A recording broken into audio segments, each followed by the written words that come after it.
refiere, ¿no es cierto?, a libertad de información.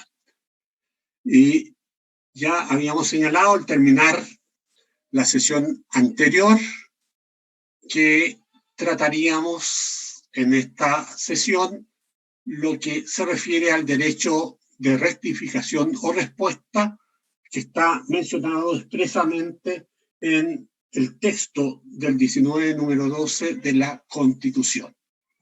Podemos decir que la primera legislación nacional sobre materia de derecho de rectificación o respuesta, ¿cierto?, fue un decreto ley, el decreto ley 425 del 26 de marzo de 1925, subiendo a rango constitucional dicha normativa a través de una reforma constitucional concretada bajo el imperio de la Constitución de 1925 en 1971, conocida como el Estatuto de Garantías Constitucionales.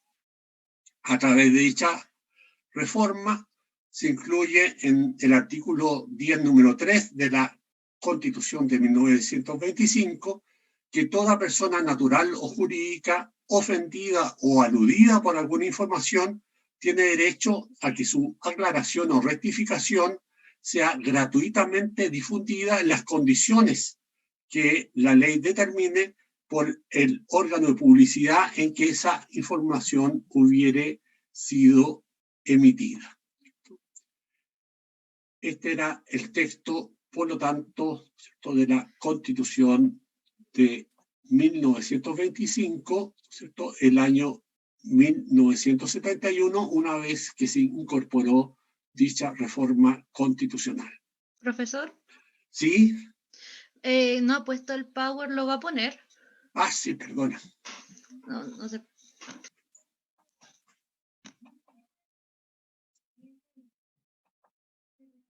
¿Qué pasó? Upa. ¿Nos salimos, no? ¿Me escuchan o no? Sí, profe. Sí, profe, sí se escucha. Ya. Entonces, lo que no encuentro...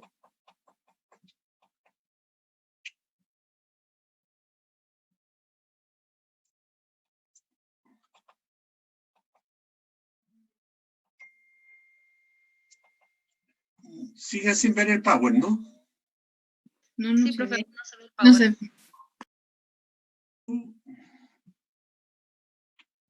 Entonces, no sé. Voy a tener que salirme e ingresar de nuevo porque se me bloqueó el sistema. Salgo e ingreso inmediatamente de nuevo. Ok, profe. Sí, profe.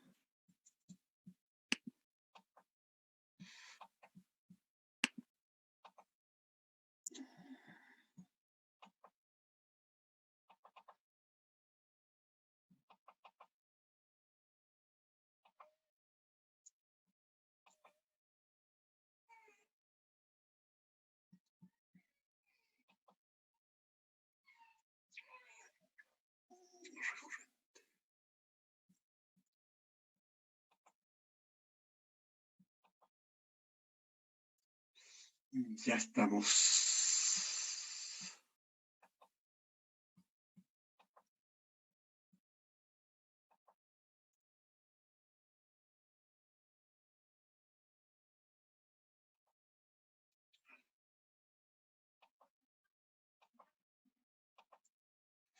¿Ahora sí? Sí. Ya, ¿Se profe, ve? sí, profe, ahora sí se ve. Ya, perfecto. El acta constitucional número 3 de 1976, dictada durante el régimen autoritario militar, también mantuvo, ¿cierto?, con algunas diferencias de redacción, lo que se refiere a este derecho de rectificación o respuesta, ¿cierto?, complementada por la ley 16.643 sobre abusos de publicidad, cuyo título denominaba de las rectificaciones y del derecho de respuesta, la que rigió desde la entrada en vigencia, ¿cierto?, en junio del año 2000, 1 respecto de la ley 19.733, que es la ley de libertad de opinión, información y de ejercicio del periodismo, que es la que actualmente regula, ¿cierto?, la materia que está contenida en el texto de la Constitución. En esta realidad actual, el derecho de declaración, respuesta o rectificación está asegurada, ¿cierto?, por el artículo 19, número 12, en su inciso tercero, ¿cierto?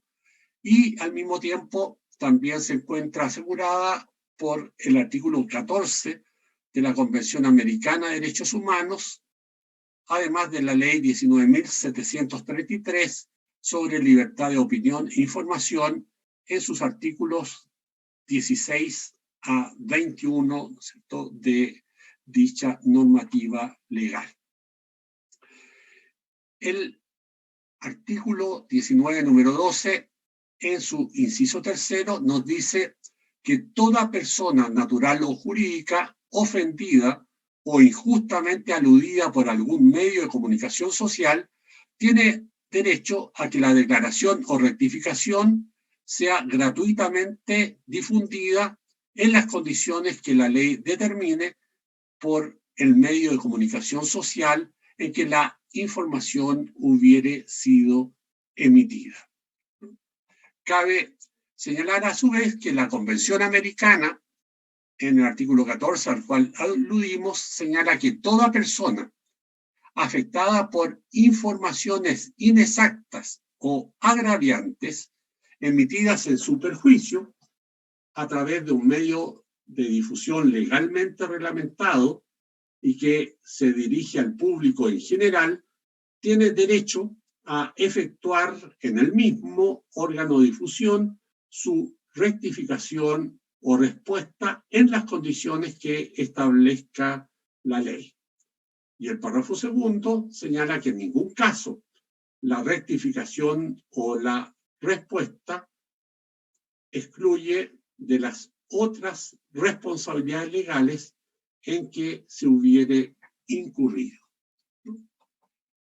Podemos decir, además, que el párrafo tercero de este artículo 14 de la Convención Americana agrega que para la efectiva protección de la honra o reputación, toda publicación o empresa periodística o cinematográfica, de radio o televisión, tendrá una persona responsable que no esté protegida por inmunidades ni disponga de fuero especial. Y así, por lo tanto, con estas fuentes a las cuales hemos aludido, ¿cierto?, en este sentido podemos desarrollar un concepto del derecho de declaración o rectificación de carácter constitucional. En este sentido, podemos decir que este derecho de declaración o rectificación es la facultad que tiene toda persona ofendida o injustamente aludida por algún medio de comunicación social por alguna información desarrollada en él a desarrollar o determinar que su declaración o rectificación sea gratuitamente difundida en forma análoga por dicho medio de comunicación social en las condiciones que determine, ¿cierto?, pudiendo accionar judicialmente para ello con el objeto de prevenir o de evitar un perjuicio que una información considerada inexacta, agraviante u ofensiva puede inferir en su honra, su vida privada u otro derecho o interés legítimo.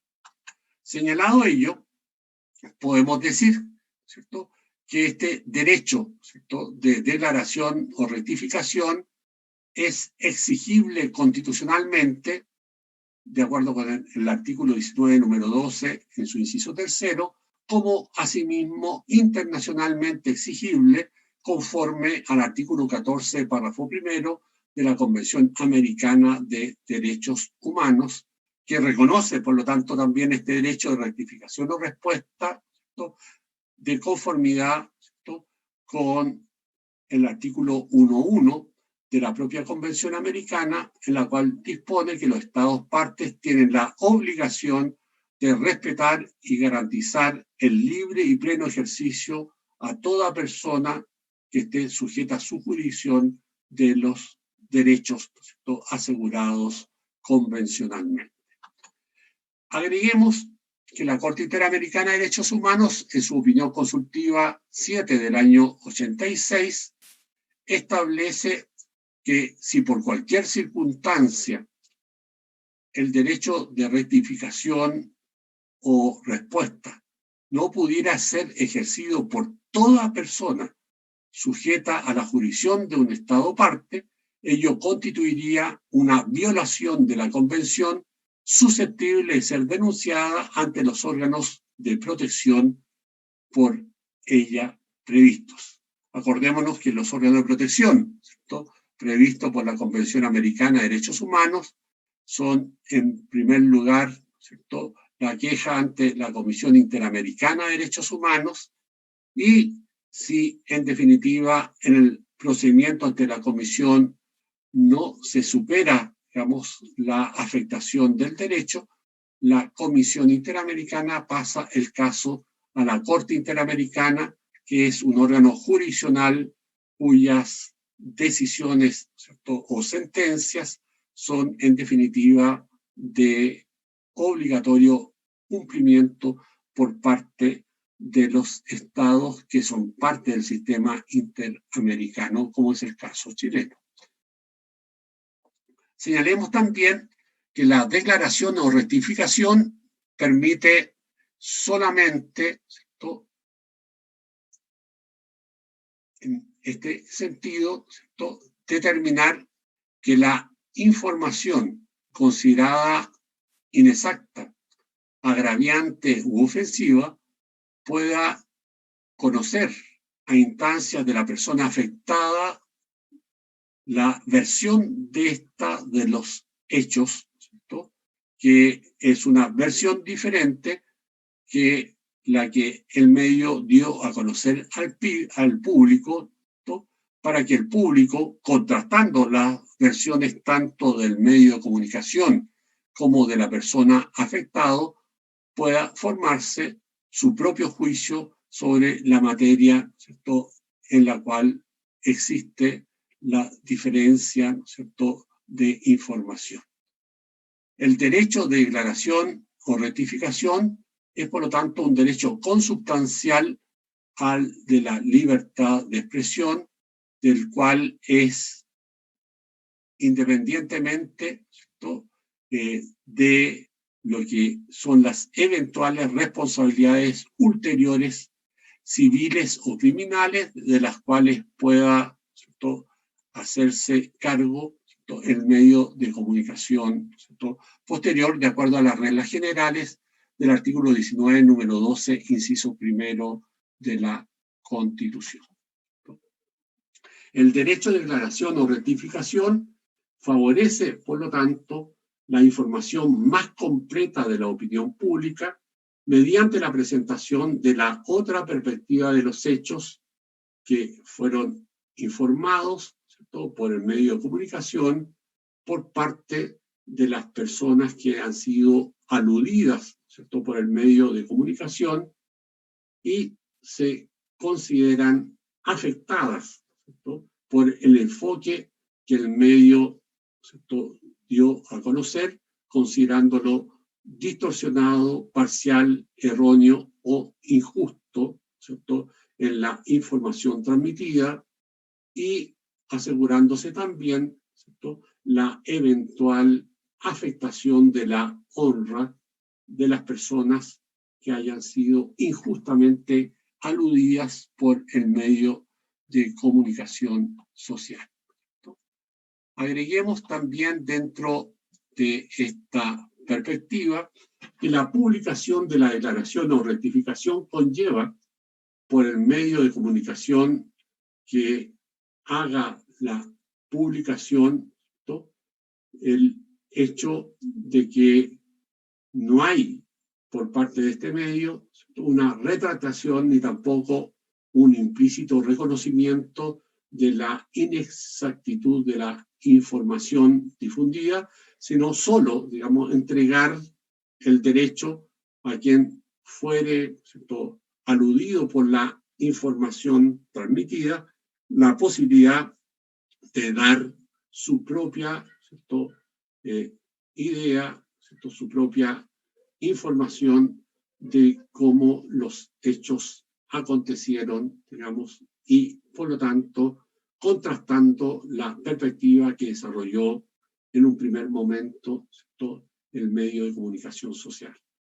Por lo tanto, la declaración o rectificación no genera necesariamente una parte vencedora y una parte derrotada, sino solo un adecuado equilibrio de los diversos sujetos que participan del proceso informativo.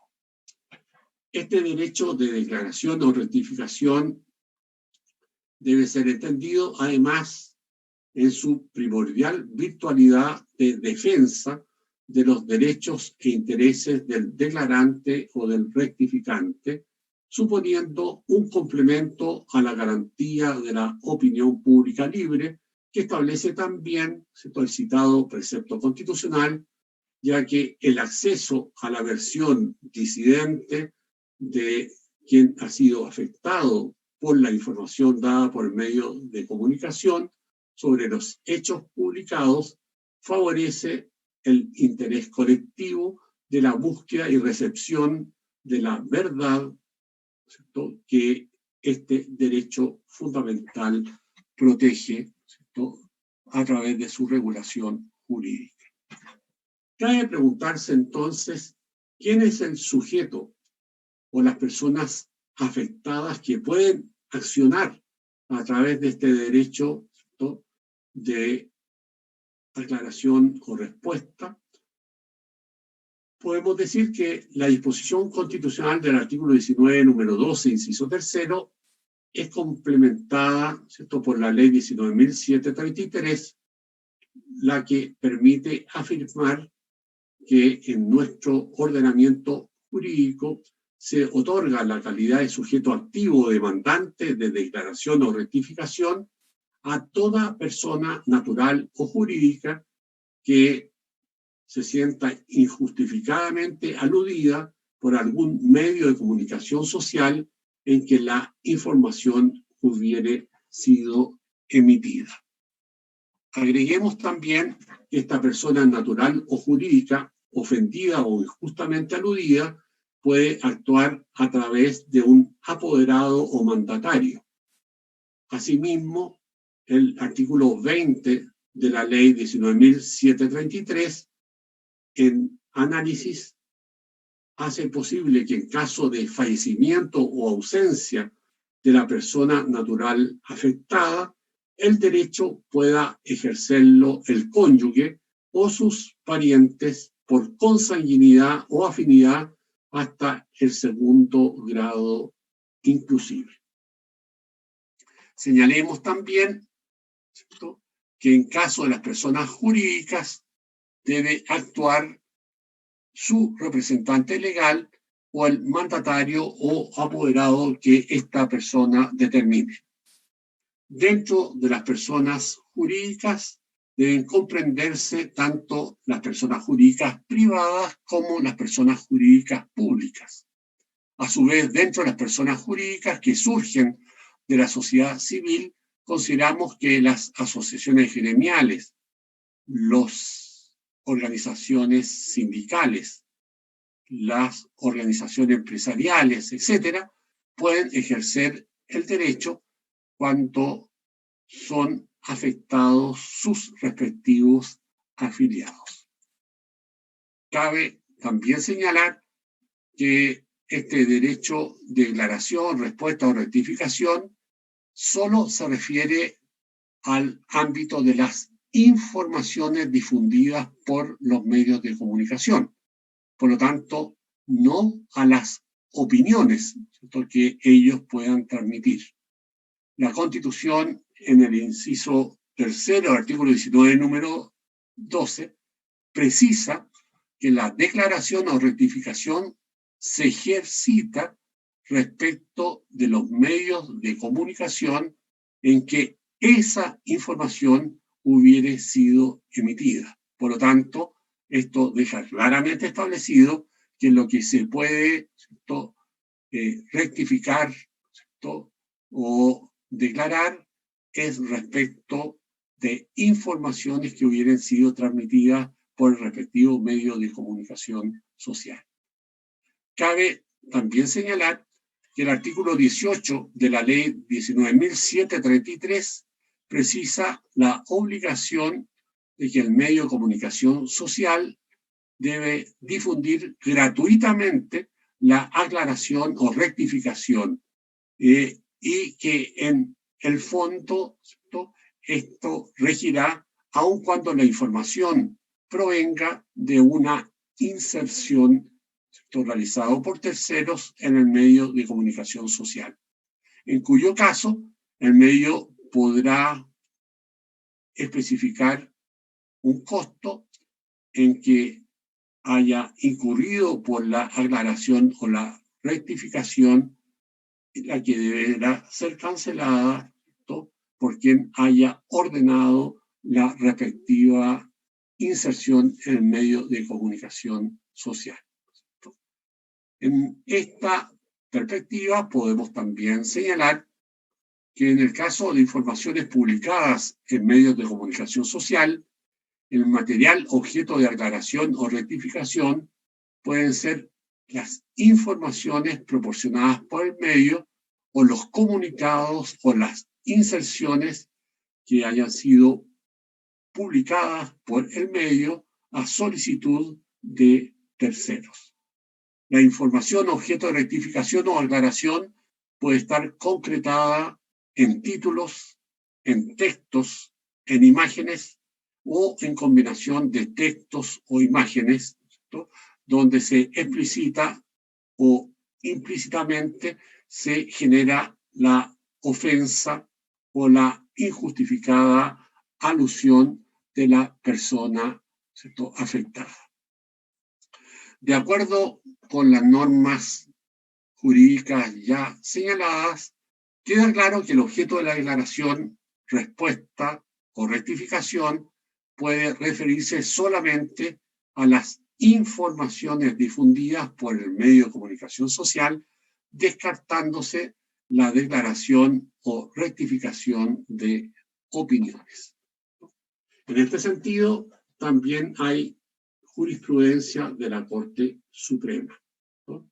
En una de dichas sentencias se señala que solo se puede rectificar información de hechos que, en definitiva, ¿cierto?, en algunas ocasiones puede resultar difícil de distinguir, ¿cierto?, esta información de hechos de eventuales opiniones, porque el modo de narrar la noticia, su enfoque o incluso el hecho que se haya seleccionado entre muchos otros en muchas oportunidades puede constituir una estimación subjetiva de quien concretó la información. De lo expuesto por lo demás, es concordante, ¿no?, en la discusión de que da cuenta la sesión 236 de la Comisión Constituyente, celebrada el 22 de julio de 1976, donde se señala que es posible rectificar las opiniones solo cuando se refieren a hechos que les sirven de fundamento, los cuales son para estos efectos falsos. Y agrega, en principio, no es razonable ni admisible sostener que las opiniones vertidas en un medio de difusión sean susceptibles de rectificación o aclaración.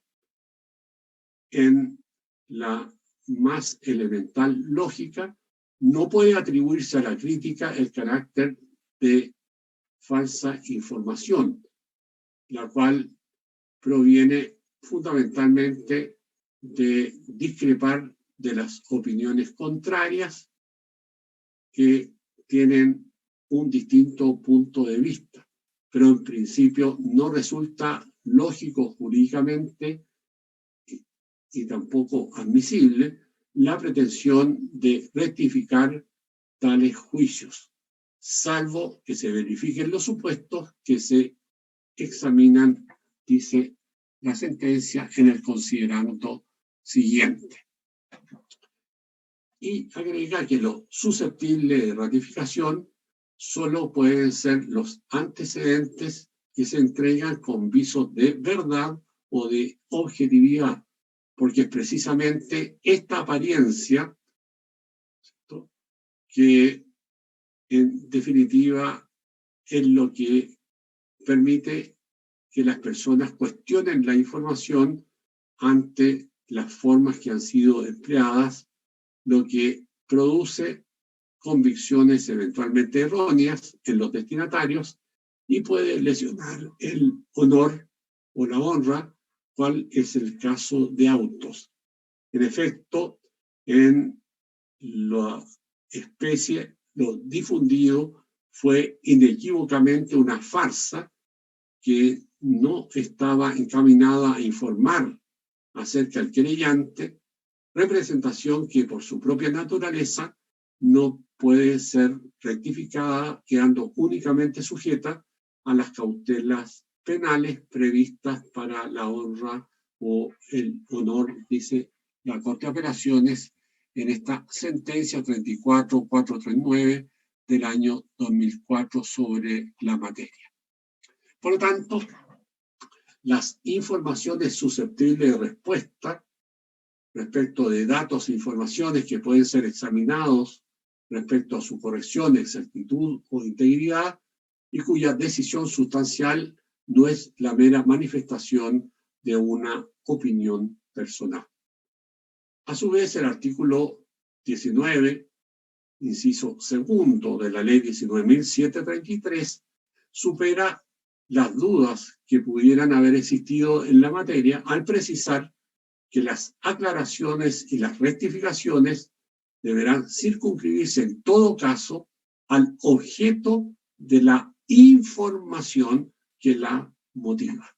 Por lo tanto, nuevamente queda claro que es, ¿cierto?, la información lo que motiva la declaración, ¿cierto?, o rectificación. Cabe también señalar si hay límites respecto de este derecho de declaración o rectificación. Y al respecto debemos tener en consideración el artículo 21 de la ley 19.733, que limita el derecho de rectificación o aclaración al establecer que éste no se podrá ejercer con relación a las apreciaciones personales que se formulen en comentarios especializados de crítica política, literaria, histórica, artística, científica, técnica o deportiva, sin perjuicio de la sanción a que puede dar lugar estos artículos si por medio de su difusión se cometieren alguno de los delitos que se encuentran penados, ¿cierto?, en nuestro ordenamiento jurídico. Señalemos dentro de esta perspectiva también quién es el sujeto pasivo u obligado a la difusión de aquella declaración o rectificación. El medio de comunicación social en que se concreta la información que generó como reacción el derecho de declaración o rectificación de la persona afectada por ella es el sujeto pasivo.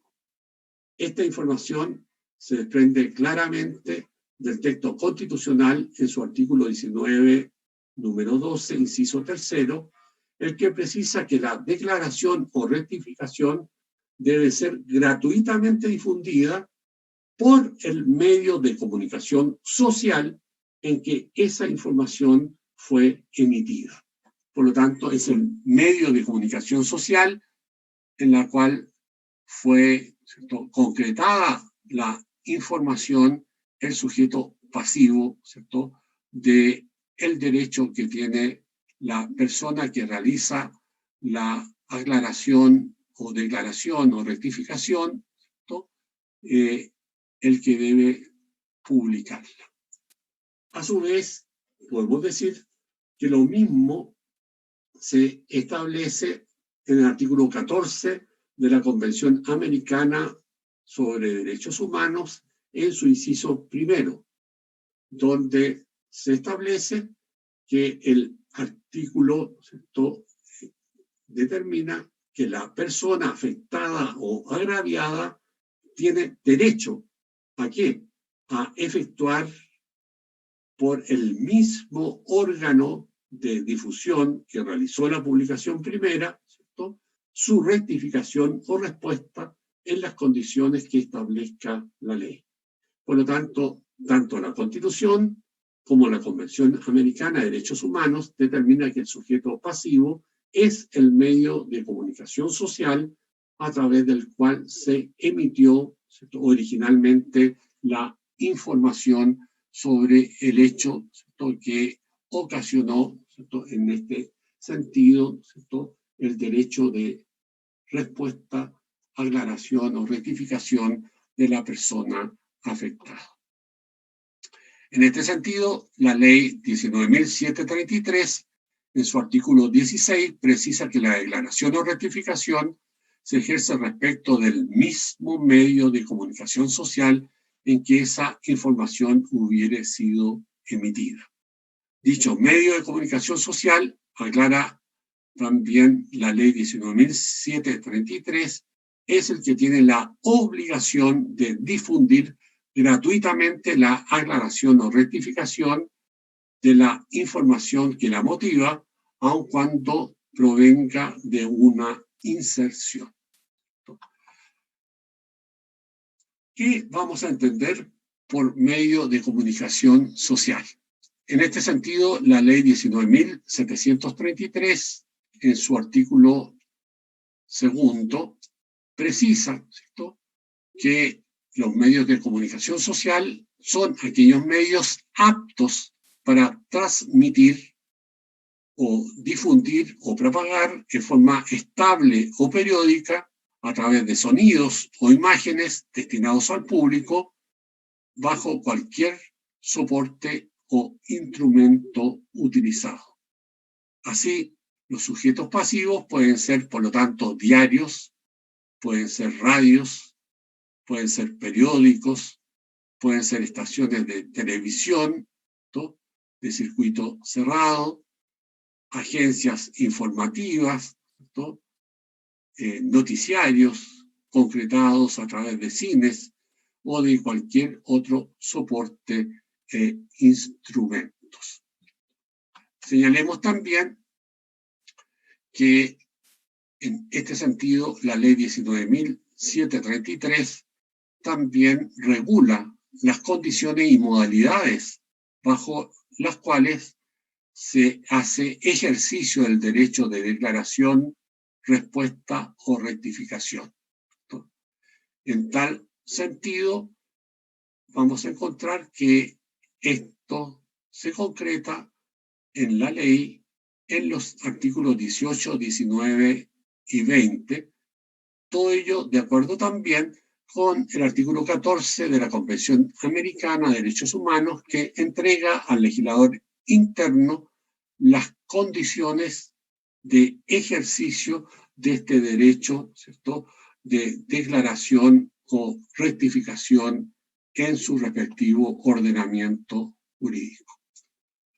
En tal perspectiva, el artículo 18, inciso segundo, de la ley 19.733, precisa que la aclaración o rectificación no puede tener una extensión superior a 1.000 palabras, o en el caso de un medio de radiodifusión sonora o televisiva de libre recepción o de servicios limitados de televisión, esta aclaración o rectificación puede tener una extensión de hasta 2 minutos, ¿cierto?, como señala en este sentido la ley. Agreguemos, a su vez, que la notificación de la aclaración o rectificación al medio de comunicación social, ¿cierto?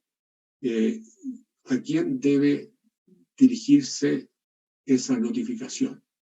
En este sentido, también ello está regulado por la ley y se señala que el requerimiento debe dirigirse al director del medio de comunicación social o a la persona que debe reemplazarlo dentro del plazo de 20 días contados desde la fecha de edición o difusión que lo motive.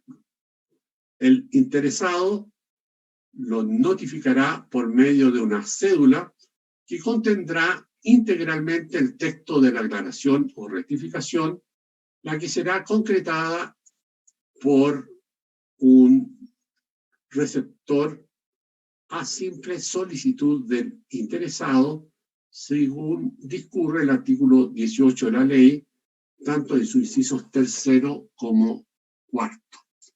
Agreguemos también, por otra parte, ¿cierto?, que la publicación de la aclaración o rectificación debe realizarse dentro de un plazo determinado. Así, el medio de comunicación social deberá publicar, ¿cierto?, la aclaración o rectificación en forma íntegra, sin intercalaciones, en la misma página, con características similares a la información que lo haya provocado o, en su defecto, en un lugar destacado de la misma sección. Si el medio de comunicación social es de radiodifusión sonora o televisiva de libre recepción o libre servicios de televisión, la aclaración o rectificación debe difundirse en el mismo horario y con características similares a la transmisión que haya motivado la declaración o rectificación. ¿En qué oportunidad debe realizarse esta difusión? Podemos decir que la oportunidad de la difusión por el medio de comunicación social debe concretarse dentro de un plazo razonable después de haber recibido la aclaración, respuesta o rectificación, el cual debe ser en el programa o publicación siguiente a la recepción de dicha solicitud. Así lo establece la Ley de Libertad de Opinión, Información y Ejercicio del Periodismo en su artículo 19. Podemos asimismo agregar que la difusión destinada a rectificar o aclarar se debe realizar a más tardar en la primera edición o transmisión que reúna las características indicadas y que se efectúe después de las 24 horas siguientes a la entrega de los originales que la contengan.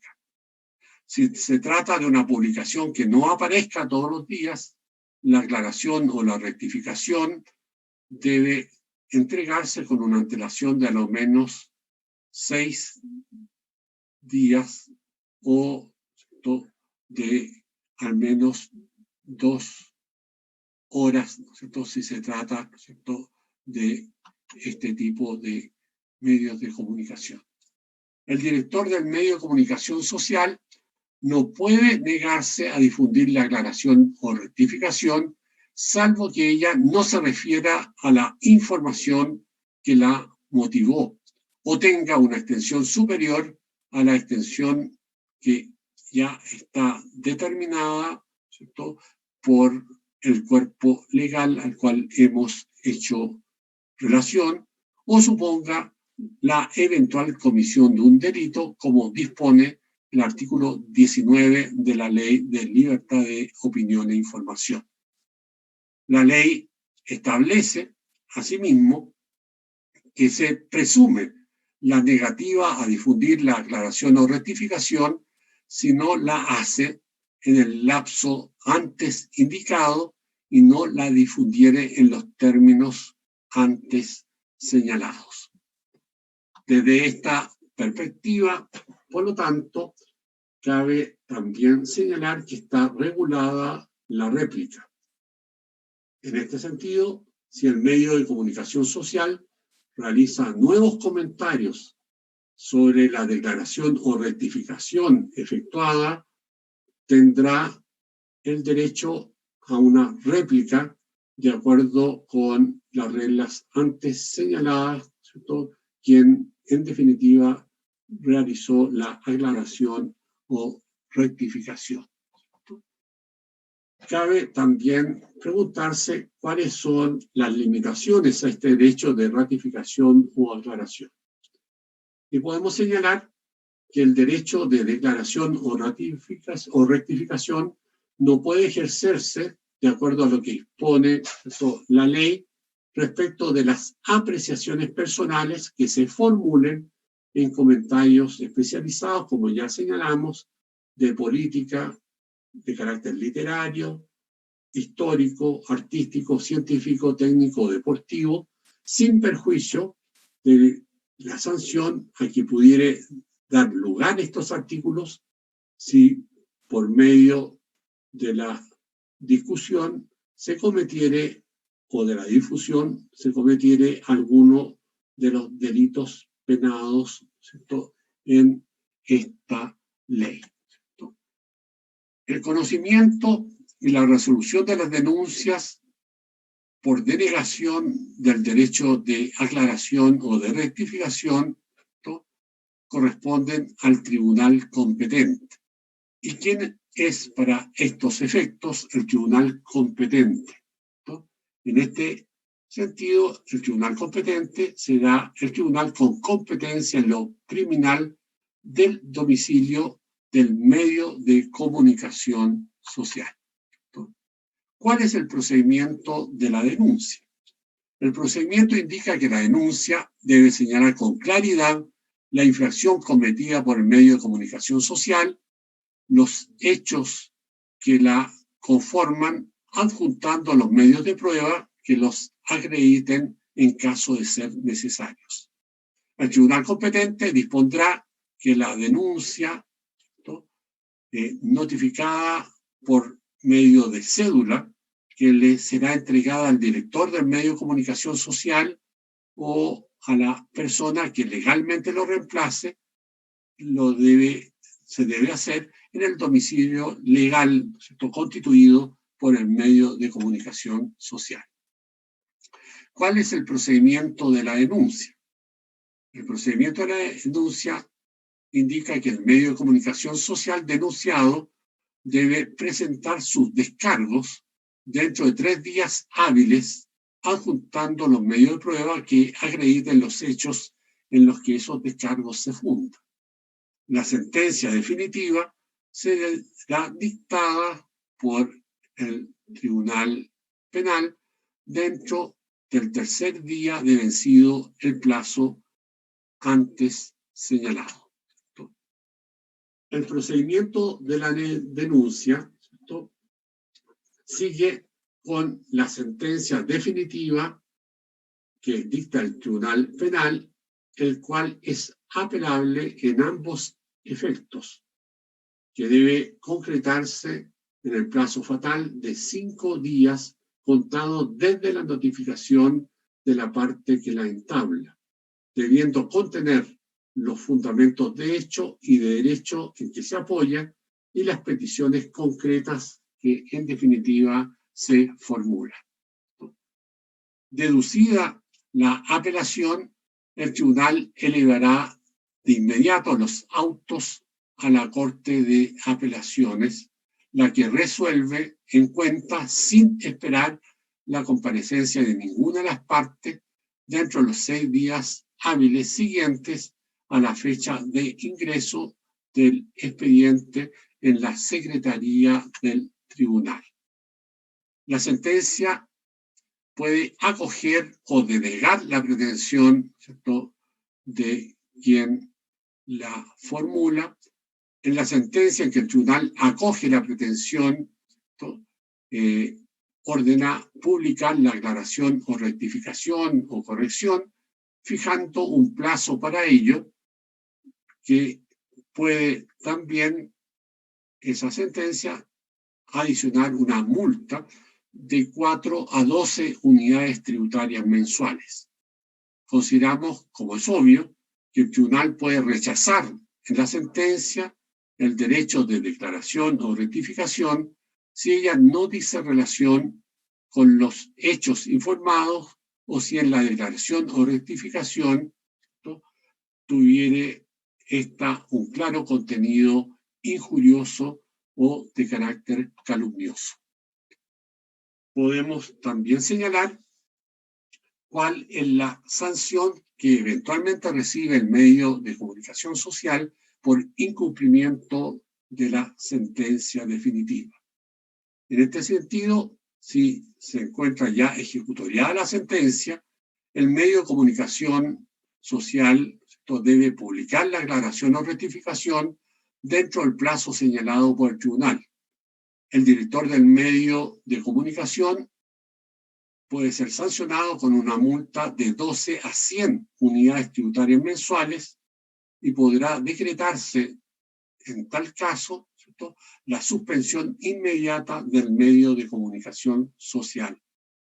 Solo una vez que el director del medio de comunicación social pague la multa y acompañe declaración jurada de que se obliga a cumplir cabalmente la obligación impuesta en la primera edición o transmisión más próxima, en tal caso se alzará la suspensión decretada del medio de comunicación social. Tenemos que finalmente referirnos, ¿no?, al último inciso, ¿no?, de lo que es el artículo 19, número 12 de la Constitución, que se refiere al sistema de calificación para la exhibición de la producción cinematográfica. El texto original de la Constitución en la materia fue reemplazado por el texto actual establecido por la Reforma Constitucional 19.742 del 25 de agosto, ¿cierto?, una vez que se concretó a su vez la sentencia de la Corte Interamericana de Derechos Humanos en el caso La Última Tentación de Cristo, donde la Corte Interamericana estableció la responsabilidad del Estado de Chile por la vulneración al artículo 1, 2 y 13 de la Convención Americana de Derechos Humanos, en el caso ya mencionado de La Última Tentación de Cristo, donde se determinó que los tribunales internos aplicaron censura previa para prohibir la exhibición cinematográfica, ¿cierto?, de la película señalada. Así, la reforma constitucional de agosto del año 2001, ¿cierto?, estableció el texto actual del inciso final del 19, número 2 de la Constitución, el cual determina que la ley regulará un sistema de calificación para la exhibición de la producción cinematográfica, ¿cierto? Una vez establecida la nueva redacción del inciso final del artículo 19, número 12 de la Constitución, se presentó un proyecto de ley que fue aprobado por el Congreso Nacional, dando lugar, ¿cierto?, a la actual sistema de calificación de la producción cinematográfica, quedando derogado, por lo tanto, el Decreto Ley 679 de 1974 y sus modificaciones, lo que fue complementado por el Decreto Supremo número 18 de 6 de enero de 2003 del Ministerio de Educación y publicado en el Diario Oficial del 11 de julio del año 2003, que aprueba el reglamento sobre calificación de la producción cinematográfica. El nuevo estatuto jurídico señalado establece un sistema para calificar la producción cinematográfica que regula la comercialización, la exhibición y la distribución pública de dicha producción cinematográfica según determina la ley. El inciso segundo del artículo 1 de la ley precisa que la calificación se realizará por edades, considerando el caso de las producciones cinematográficas y proponiendo siempre a la protección de la infancia y la adolescencia y su desarrollo psicológico y social. De esta manera, el artículo 3 de la ley determina que el Consejo de Calificación Cinematográfica es un órgano centralizado dependiente del Ministerio de Educación, encargado de calificar las producciones cinematográficas destinadas a su comercialización, distribución o exhibición pública. Y este mismo artículo 3, en su inciso 2, determina que el Consejo llevará un registro público de las producciones cinematográficas, donde indicará la categoría de cada una de ellas, así como la expresión orientadora que agregue a la respectiva calificación. Asimismo, anualmente debe rendir cuentas de su labor. Así, el artículo 10 de la ley señala que el procedimiento de calificación se iniciará a petición del interesado y, por lo tanto, toda producción cinematográfica que sea objeto de calificación será incluida en alguna de las siguientes categorías, ¿no? Categoría, ¿no?, en la cual puede ser exhibida para todo espectador, la categoría de que solo puede ser exhibida para mayores de 14 años, y la tercera, ¿cierto?, que es que la producción cinematográfica puede ser solo exhibida a mayores de 18 años. Pero tal como lo determinó en este sentido la Corte Interamericana de Derechos Humanos, en el caso de La Última Tentación de Cristo, por lo tanto, no puede imponerse, ¿cierto?, la prohibición de la exhibición cinematográfica para personas mayores de 18 años que tienen, ¿cierto?, fundamentalmente criterio formado y discernimiento para ver cualquier, ¿cierto?, exhibición cinematográfica, ¿cierto?, quedando la propia persona de evaluar, ¿cierto?, de acuerdo a su propio discernimiento, la calidad, ¿cierto?, la belleza o, ¿cierto?, la argumentación, ¿cierto?, que se emita en esa producción cinematográfica. Por lo tanto, los mayores de edad no pueden ser, ¿cierto?, objeto de censura en materia, ¿cierto?, de exhibición cinematográfica, lo que sí había ocurrido con la película La Última Tentación de Cristo. A su vez, el artículo 12 precisa que la producción calificada por el Consejo como de contenido pornográfico solo podrá ser exhibido en salas que se encuentren registradas para este efecto en la respectiva municipalidad, ¿no? Señalemos también que el artículo 15 de la ley determina que en contra de la calificación practicada por alguna de las salas, la persona podrá interponer los recursos de reposición y de apelación. Este último solo podrá deducirse en subsidio de la reposición. Los señalados recursos deberán ser fundados interponiéndose en un plazo de 10 días contados desde la respectiva notificación. A su vez, el artículo 16 determina que el recurso de reposición debe ser resuelto dentro de los 10 días siguientes a su interposición. En caso de rechazarse la reposición, el recurso de apelación en subsidio será conocido por un tribunal integrado por presidente de salas que no practicaron la calificación impugnada. La apelación deberá resolverse dentro del plazo de 10 días contados desde que dicho tribunal toma conocimiento del mismo recurso de apelación. Respecto a los lugares en que se realiza la exhibición pública de producciones cinematográficas, solo podrá permitir el ingreso a esas exhibiciones cinematográficas de las personas cuya edad corresponde a la calificación asignada por el Consejo. La acreditación de edad para los mayores de 18 años será mediante exhibición de la cédula nacional de identidad o del documento público equivalente para los extranjeros. En otros casos, se hará de acuerdo a lo señalado por el reglamento, según determina el artículo 18 de la respectiva ley.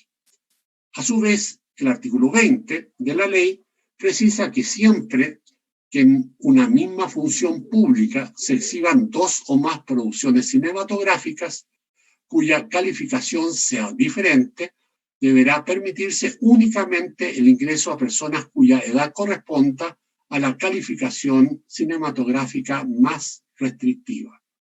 Ningún cine podrá exhibir sinopsis ni películas de cortometraje cuya calificación sea más restrictiva que la correspondiente a la película de la respectiva función.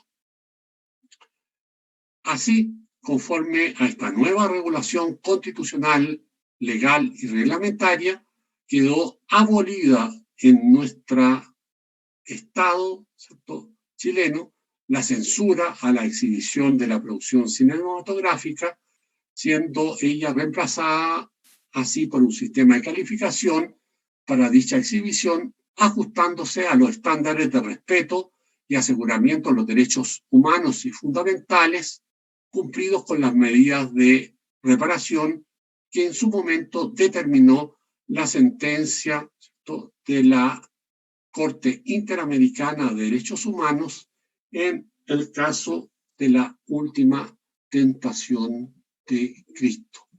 Y con esto terminamos el desarrollo, ¿cierto?, del análisis del derecho a la libertad de opinión e información del artículo 19, número 12 de la Constitución, y abrimos, por lo tanto, estos últimos minutos para que cualquiera de ustedes pueda realizar las preguntas, dudas y comentarios que estime adecuados.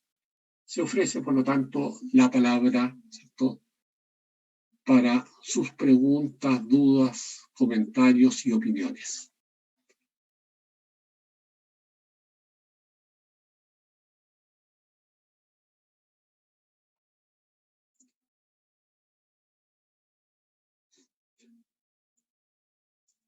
Camila, repito, ¿tiene usted alguna pregunta, duda, comentario? No, profesor. Encontré que esta última parte de la materia estaba más fácil de entender. Me pareció bastante interesante la parte de cómo se clasifican las películas. Pero más allá de eso, no, ninguna duda. Perfecto. Bien, si no hay más preguntas, dudas o comentarios, cerramos, ¿no es cierto?, la sesión.